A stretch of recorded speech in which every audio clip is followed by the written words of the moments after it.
reducir la pobreza y la desigualdad.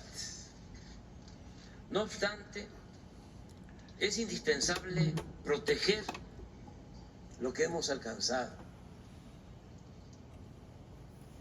entre todos y desde abajo. Todo lo que se ha logrado en beneficio del pueblo y continuar luchando por una sociedad mejor, más justa, libre, igualitaria y fraterna. Con este contexto es que presentamos el día de hoy, este día histórico, las siguientes reformas constitucionales que en esencia proponen lo siguiente. 1. Reconocer a los pueblos y comunidades indígenas y a los pueblos afromexicanos como sujetos de derecho público, atendiéndolos de manera preferente por ser los habitantes más antiguos y, sin embargo, los más olvidados de México. Consultarlos cuando se realicen obras que puedan afectar su vida o entorno y dotarlos de legitimidad jurídica para recibir recursos del presupuesto y promover acciones de inconstitucionalidad de leyes que les afecten. 2. Reafirmar el derecho a la pensión de adultos mayores a partir de los 65 años y aumentar el monto año con año. Y lo mismo para personas con discapacidad, quienes recibirán una pensión de carácter universal. 3. Otorgar becas a estudiantes de familias pobres en todos los niveles de escolaridad. 4. Garantizar atención médica integral de manera gratuita a todos los mexicanos. 5. Que los trabajadores y sus familias puedan ser dueños de sus viviendas. 6. Prohibir el maltrato a los animales. 7. Proscribir en el territorio nacional el maíz transgénico y la extracción de hidrocarburos mediante el fracking. No otorgar concesiones para la actividad minera a cielo abierto. 8. Hacer respetar las zonas con escasez de agua y solo autorizar en ellas concesiones para uso doméstico. 9. Prohibir el comercio de vapeadores y de drogas químicas como el fentanilo. Penalizar con severidad el delito de extorsión que lleva a cabo la delincuencia organizada y hacer lo mismo con el delito fiscal ejercido por la delincuencia de cuello blanco mediante el uso de las llamadas factureras. 10. No permitir bajo ninguna circunstancia que el aumento al salario mínimo sea menor a la inflación anual. 11. El salario mínimo para maestras, maestros de educación básica de tiempo completo, así como el de policías, guardias nacionales, soldados, marinos, médicos y enfermeras, no podrá ser menor a lo que perciben en promedio los trabajadores inscritos al Seguro Social. 12.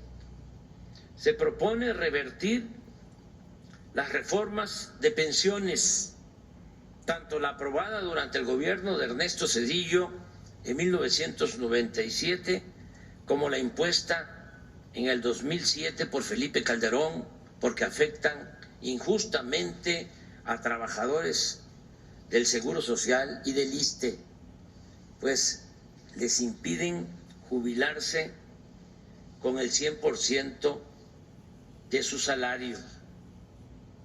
Para reparar este daño a los trabajadores en general,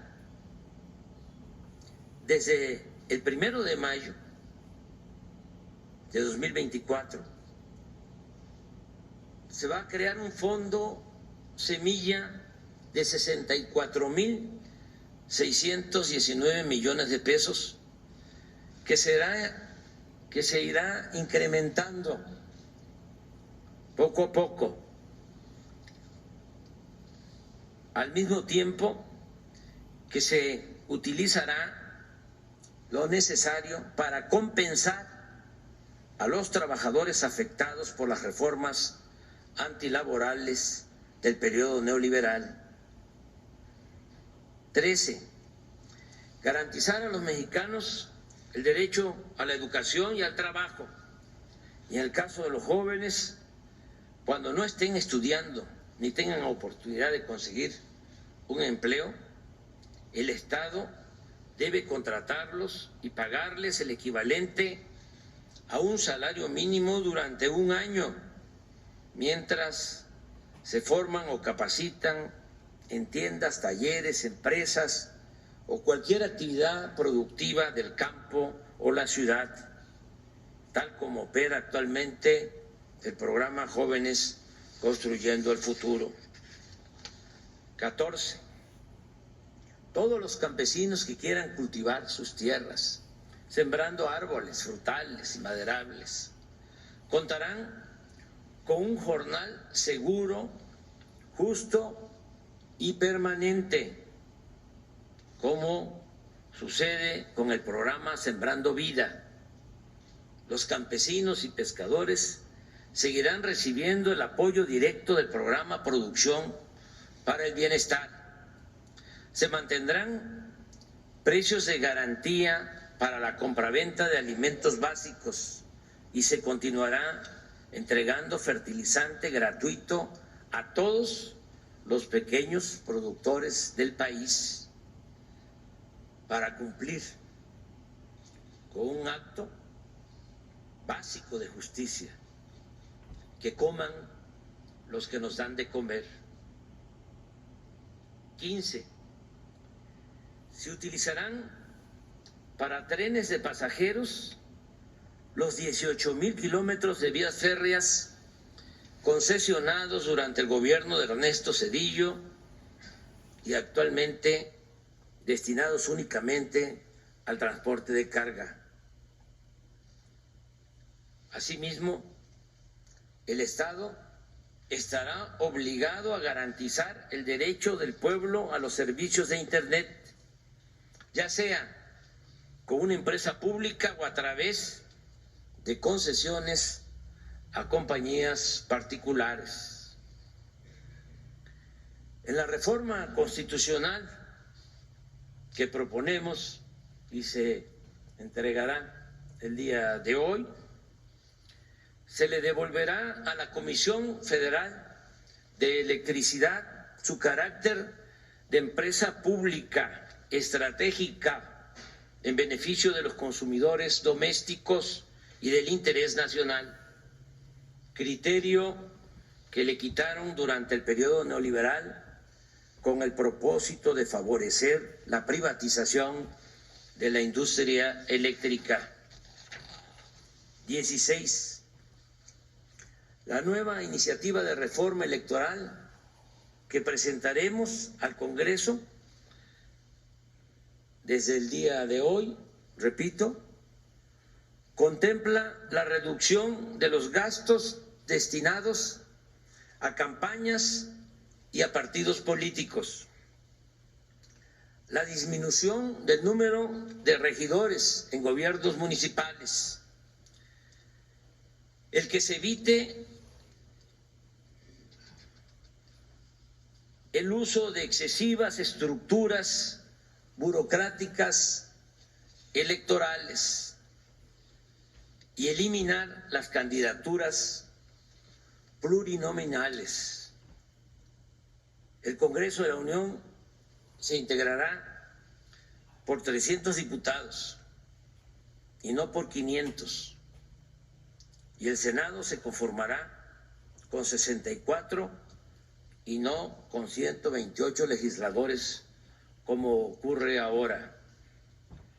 Asimismo, tanto los consejeros como los magistrados de los organismos electorales serán electos por el voto libre, directo y secreto de todos los ciudadanos. Se fortalecerá la democracia participativa con la reducción del 40 al 30% de participantes en consultas populares para hacerlas válidas, efectivas y vinculatorias. Esto mismo aplicará en el caso de la revocación del mandato. 17. De igual forma, jueces, magistrados y ministros del Poder Judicial, en vez de ser propuestos por el Poder Ejecutivo y nombrados por diputados y senadores en los congresos, serán electos de manera directa por el pueblo, porque solo el pueblo puede salvar al pueblo. 18.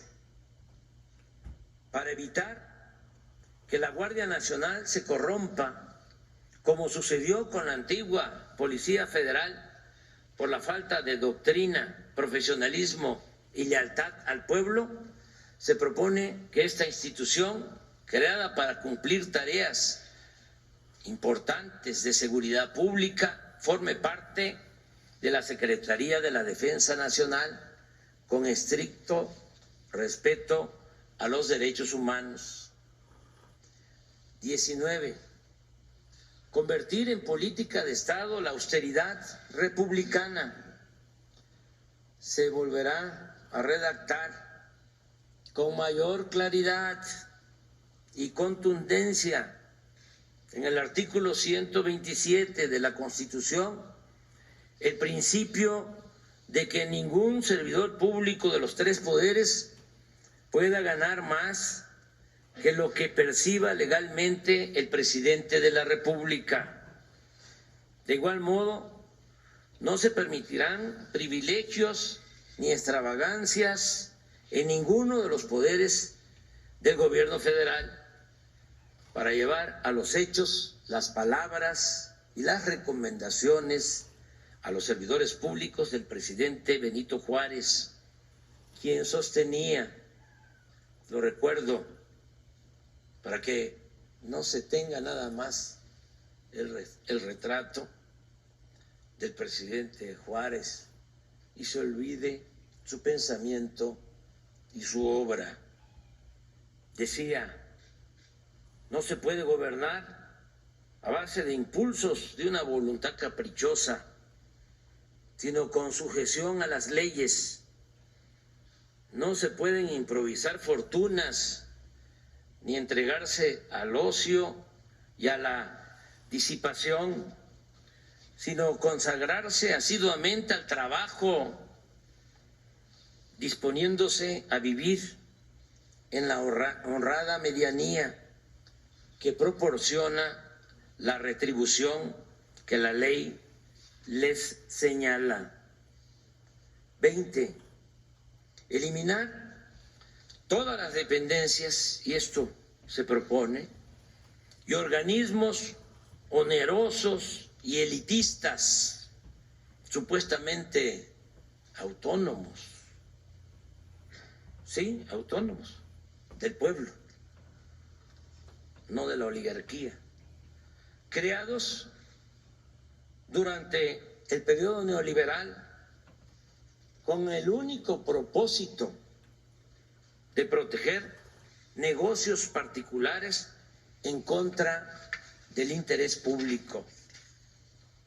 Amigas, amigos, estas iniciativas de reformas a la Constitución y a las leyes, como he dicho, serán entregadas el día de hoy por la Secretaría de Gobernación a la Cámara de Diputados para que en esta legislatura, en lo que falta, de esta legislatura o en la próxima se analicen, debatan y en su caso se aprueben para beneficio de la mayoría del pueblo. La esencia de estas normas y nuevos derechos es reencauzar la vida pública por la senda de la libertad, la justicia y la democracia, como lo demandaron y exigieron con sus luchas nuestros antepasados y sus abnegados dirigentes.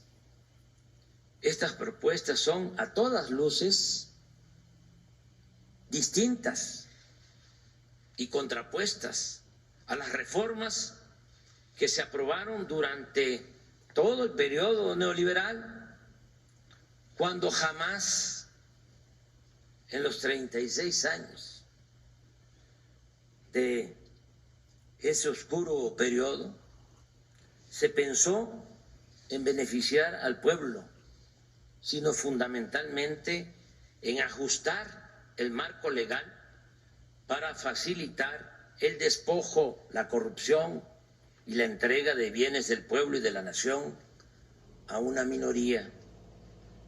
Nunca, repito, en los 36 años de dominio oligárquico se reformaron los artículos de la Constitución para procurar la justicia. No hay nada que lo demuestre.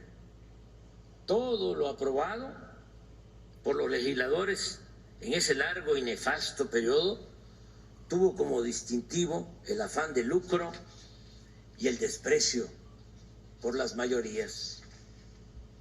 Ahora, afortunadamente, estamos viviendo otro momento, un momento estelar en la historia de nuestro país. Y nos juzgaría mal la historia si no actuáramos de manera consecuente con las ideas y los principios que enarbolaron e hicieron valer nuestros antepasados, nuestros héroes, nuestros mártires. Estoy consciente también que el éxito de la transformación en marcha no depende únicamente de las reformas a la Constitución y a las leyes. Hay otras cosas que son también muy importantes, fundamentales. Por ejemplo, el cambio de mentalidad del pueblo, lo cual en buena medida hemos conseguido entre todos y desde abajo, y que conocemos como la revolución de las conciencias, porque de ello depende en mucho evitar cualquier retroceso antipopular en el futuro.